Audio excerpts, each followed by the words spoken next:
What is up, you guys? Wanted to make a quick video. Comic-Con has been so cool. Like, I'm on my phone, like, right now, just reading up on stuff. I am so jealous if anybody there is right now. All you kids in San Diego, I hope you guys are having so much fun. But, I wanted in this video just to go over a couple of things that the past few weeks they've been insane. Like, there's good things, there's okay things, and then there's, bad things that are just, I was going to cover. One of my top things, Godzilla 2 getting confirmed, that's awesome. The monster list, I'm looking at it right now, that's what I'm talking about. You got Rodan coming, that's sweet. Like, a lot of people are probably like, I have no clue. Go watch some of the older, Japanese films. I think it's going to be coming in through a lot.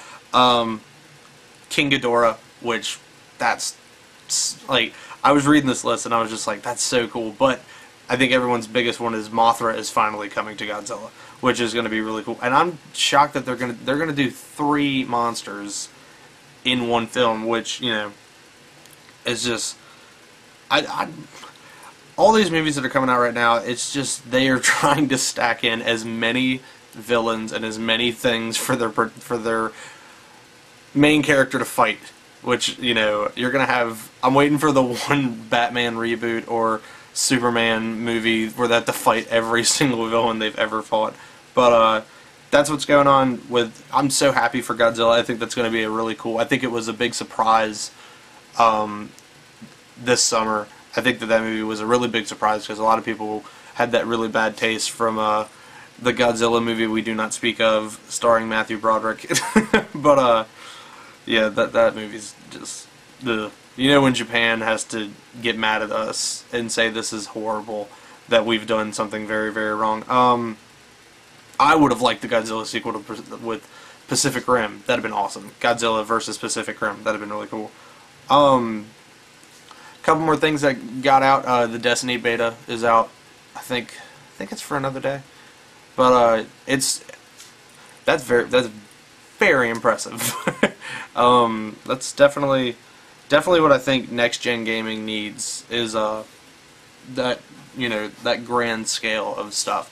Batman Arkham Knight, that I've been keeping up with the whole thing, and I'm trying to, but just Rocksteady and Warner Brothers are doing, like, I knew it got pushed back to 2015, and I knew that it's going to be good, and it's a good thing that they did that, but I hate the fact that I must wait now, with Red Hood. Finally, like, Red Hood got announced, and I think a lot of people were very, very happy. The Robin figure, I think it was the Square Enix at their booth at Comic-Con, they finally showed the model of him, and it looks so cool. But, like, that game is just, it's gonna blow, I think it's gonna blow people's minds. And the excuse me, but the Batmobile, like, it's got the battle mode, and then it's, it just looks so cool. I think my favorite thing that I've seen so far with that game itself is, the fact that they are really, really, really stressing that they want to do the best on this. And that's when when I first read the article about it being pushed to 2015, I was like, well, damn, like, I've already reserved it, and I've already been waiting, October couldn't get here fast enough, but then, you read the thing where it's like, well, we're going to push it back. And I think everyone's initial reaction was like, damn, like, that really sucks. Like, we really want this game, and we want to get it. But I think another thing with it that you're going to get is the fact that with them pushing it back to 2015, you are really going to get the best ending for this trilogy that has almost, if you look at it, has almost changed the way that open world games are done, because the fighting style and stuff like that, you can go through any of the Amazing Spider-Mans. I've mentioned it in previous videos. The fighting style in the Arkham series has laid the groundwork for any type of open world when it's hand-to-hand combat. But I'm really glad that they have pushed this thing back, because I don't want anybody to rush it. It's not a game that you want to be rushed, and it's not a way to end a series that you want to rush. But I'm going to put it in this video, and I will call this right now, Rocksteady has said that, you know, this is the last Batman game that they're going to do, which it's been a great 5-6 years of just awesome Batman content coming out. But I really, really think I would love this if the next Rocksteady game that they make would be a Green Arrow game. Because I let that sink in for a second. I think it would be such a really cool idea, and you know, you can take people, you know, Arrow the show if you're watching it, which I'm keeping up with it, and my dog is freaking out. But if you're keeping up with Arrow, it's got such a cool feel to it, and it's got such a new and like fresh feeling towards it. I think that should be the next path that Rocksteady takes, because this is a character that doesn't have a lot of, other than his TV show and, you know, Injustice and stuff like that. He doesn't really have a lot of people. Not a lot of, you know, mainstream. A lot of mainstream people know about Batman.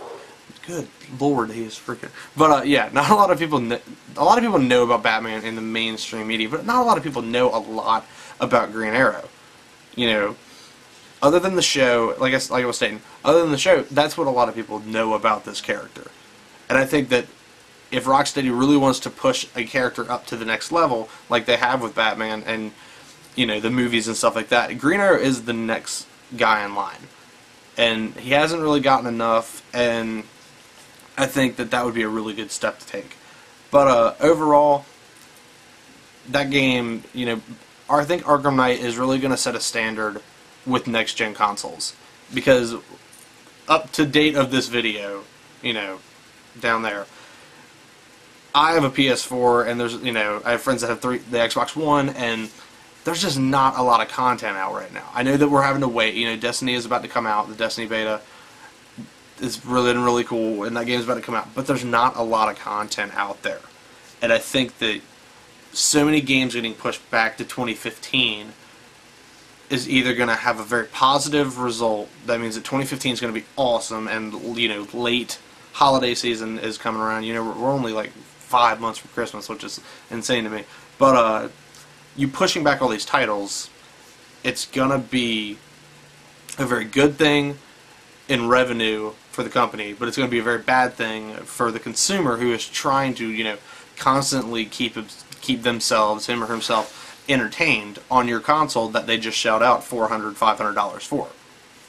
And it doesn't really add up to me. I think that's one major complaint with the next-gen systems that are out right now, is that there's not a lot of good titles out. You know, Watch Dogs was, I mean, that's not how you do next-gen things. That was a last-gen game that just happened to look a little bit better, and you can't do that because, you know, the graphic downgrade was just very obvious. I think that's what a lot of people have been stating. If you go on, you can look at any review and people are going to talk about that was the thing that threw them off about that game, was the fact that the graphic downgrade was so dramatic from what we saw in 2012.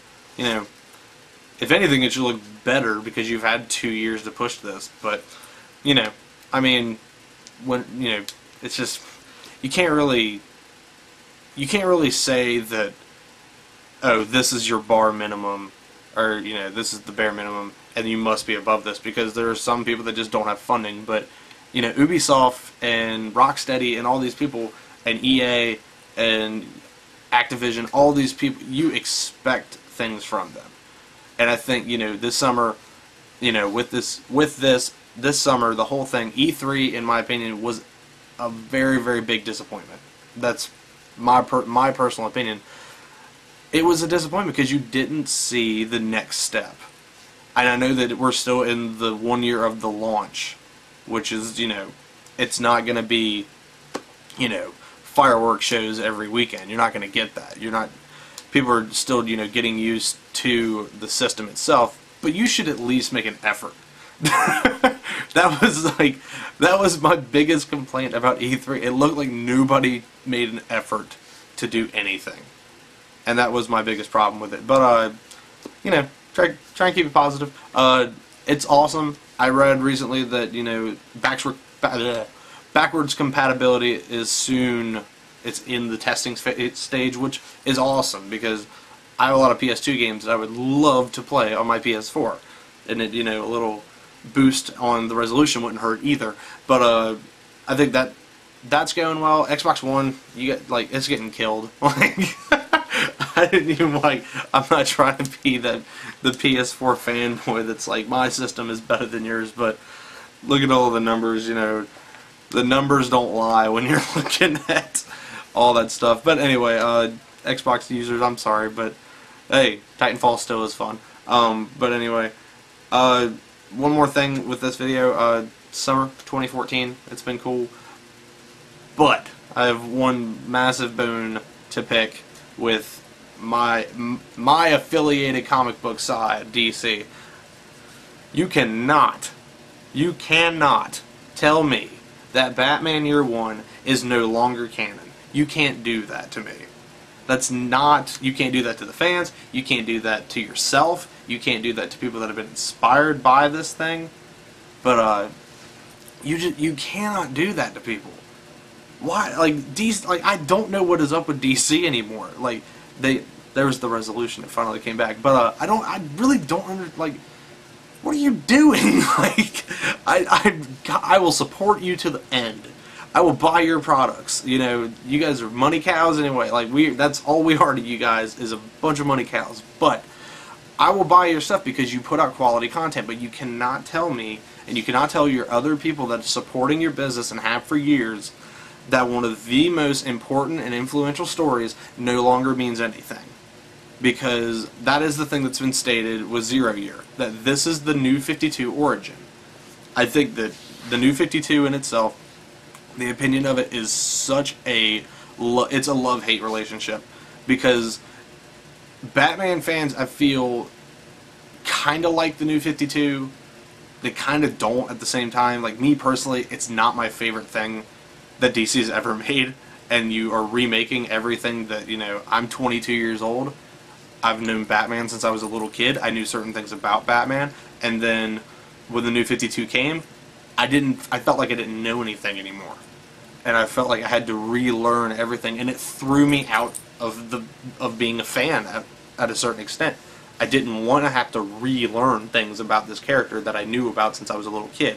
You know, that would be like if someone took Star Trek and said, well, Captain Kirk, you know, he's no longer the captain. It'd be like, huh? Like, you can't do or, you know, Luke Skywalker is no longer Darth Vader's son. Like, you can't, don't change that stuff. It's, you know, you can, Year One, why it is so influential, Dark Knight Trilogy is based on it. You know, you've put an animated film out, and I just don't understand what you're doing anymore. You know, Zero Year, I'm not keeping up with it, because as soon as I knew that it was an origin, I said no, because I'm done with origin stories. You know, Scott Snyder, Greg Capullo, no offense to you guys are doing amazing, and I love your stuff. But you cannot say, okay, we've taken you this far, the Court of Owls, which was really good. I kind of had faith in New 52 with that. I was like, okay, that's a really cool way to intro this stuff. And then you have, you know, Death of the Family, which, in my opinion, was awesome. And it's definitely one of my favorite story arcs of the past 5 years that has come out. But with Zero Year, and, you know, Robin and stuff, like with Damian getting killed or whatever, he's a zombie now, I don't understand. Like, that's what I'm talking about. Like, DC, what are you doing? It's just, I understand that you're trying to get new readers involved, and you're trying to give a new, you know, breath of fresh air to the Batman storyline, but it's done. It's set. That was, you know, the one thing I think New 52 people can say. There's characters like Aquaman. Aquaman was a ridiculous character, and he was the butt of jokes. If you ever watch, you know, Big Bang Theory or any online show where they talk about comic books, Aquaman is a butt of a joke. But now, New 52 Aquaman is pretty much a badass. He's an underwater badass. And I think that they should make shirts that have Aquaman on it that say underwater badass. But it's just, you know, it's just another thing. DC, you know, I love you guys, but it's like that youngest child that some people have that just gets into shit and never knows what he's doing.